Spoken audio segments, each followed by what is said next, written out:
karate, which is a form of full contact called Kyokushin karate.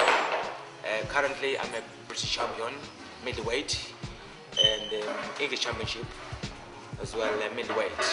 Also I'm holding Welsh Open lightweight championship, which I won last 2 years, which is 2008 and 2009.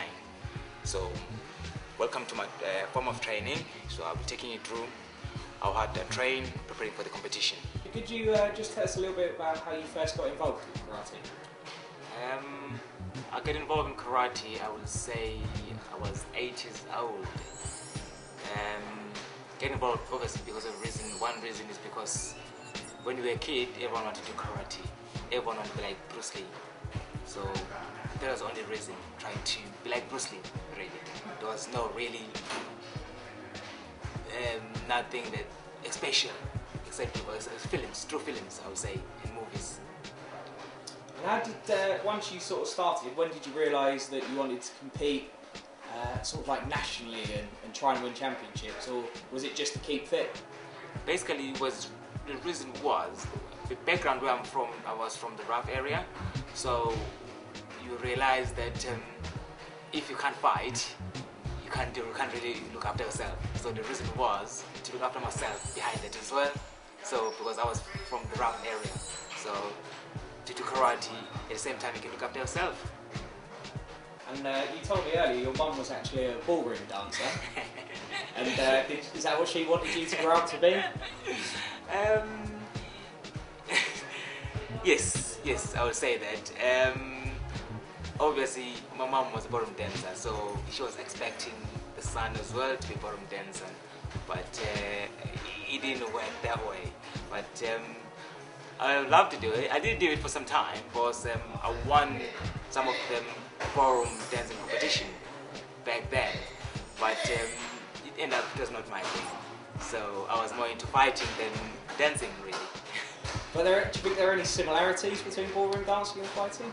The moves in the dancing and moving around in the ring, it does help a lot. So it gelled together, really. So I would say the dancing movies and the karate movies probably did help a little bit. What does your training consist of? When I prepare for the competition, it consists of wake up in the morning. I've got about, I would say, 45 minutes of skipping rope, do press up, push up, squat. Sometimes I'll do about half an hour of running, and during the day I'll come down to the gym, do more of a pad work, punch bag, a lot of intense training, really punching with weight, and do a lot of body conditioning during the day, and then come the evening we got about an hour and a half, 2 hours of like physical training, of hard sweating, like physical, of jumping, more of building stamina. And I've been going on this treadmill, trying to build my stamina, because obviously when you fight in a competition, it's 3 minutes. So you've got 3 minutes of pushing yourself for full 3 minutes non-stop. So that's why I was doing a bit of running, sprinting and walking, sprinting and walking. So that helps you to build the stamina, so that you can push yourself up to the limit. Okay, right now we just did press-ups. That helps me to build the arms, the shoulders and the chest. If you watch a lot of karate, we're using a lot of arms when you fight. So when you use arms, that's where we build up our technique to do the next kick. Normally when you punch, you flow with the legs. So the punch needs to be so strong for the legs to do the knockout. And then next year you're off to the World Karate Championships in Japan. Yes. First time you'll have been out there. What are you most looking forward to from the experience? The most experience just to be there. I mean, just to be there means a lot. I mean, and because not a lot of people getting this opportunity to go and fight them.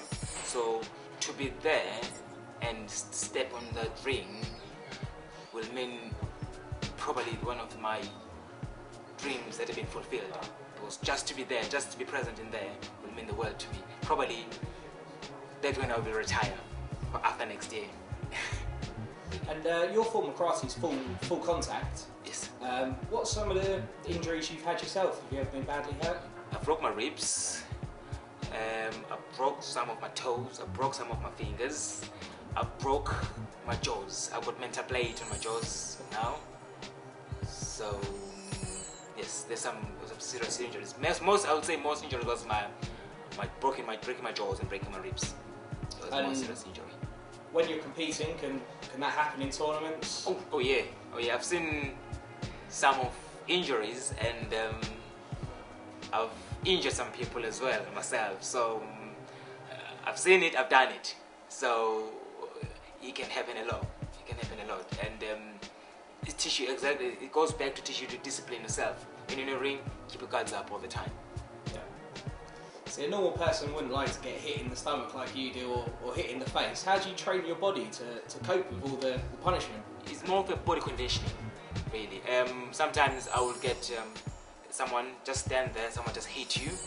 Sometimes I'll get someone to get a stake and just hit you in the body with a stake. Just stand there, just take the punishment. One thing you've got to really train for is your stamina. What happens when exhaustion starts to kick in during a fight? That's when I would say most of the knockout happen. Because once you get tired, that's when you drop your guards, and that's when people get knocked out. So it does help when you start fighting. It helps basically to be a smart fighter. Make sure that you don't get all your technique, all the good technique from the beginning of the fight. And so when you know that you're losing, you're getting tired now, that's when you hit the big technique. Because you're tired, the only thing you need to do now is to do the knockout and get over and done with it. So the exhausting is something that you can avoid it, because it's always there. But the main thing, you need to be a smart fighter to make sure that your big technique, you produce them when you get exhausted, so you can knock the person out. Yeah, I mean, obviously in your form of martial arts, you don't really wear any protective gear.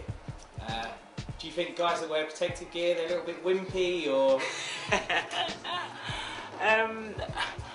I wouldn't say that, because it's their form of martial. I wouldn't criticize any form of martial art, but since I've never done any martial art except Kyokushin, so I don't want to criticize other people. That's the way they want to do it, and that's the way I think our karate. Because everyone thinks their karate is the best. I think Kyokushin is the best. So if you go to other karate, they think it's their best. But I think face to face, bare hand, bare feet, I think is still the best, because you feel the taste of the punch, you feel the taste of the kick, how really hit. But with the pad, and you don't feel really how hard the person hit. So I think, I'm not saying they win me, but I'll invite them to try not putting the pads on.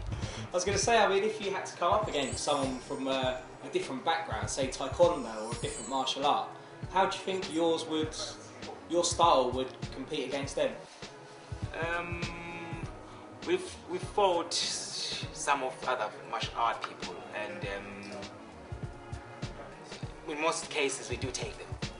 So, but I'm saying, if they're watching this, they're gonna say exactly, we do take you as well. But I mean, it's always like there's still an argument between who's the best. And I mean, I say everyone trying to praise their own martial art, but I say I think Kyokushin is still the best.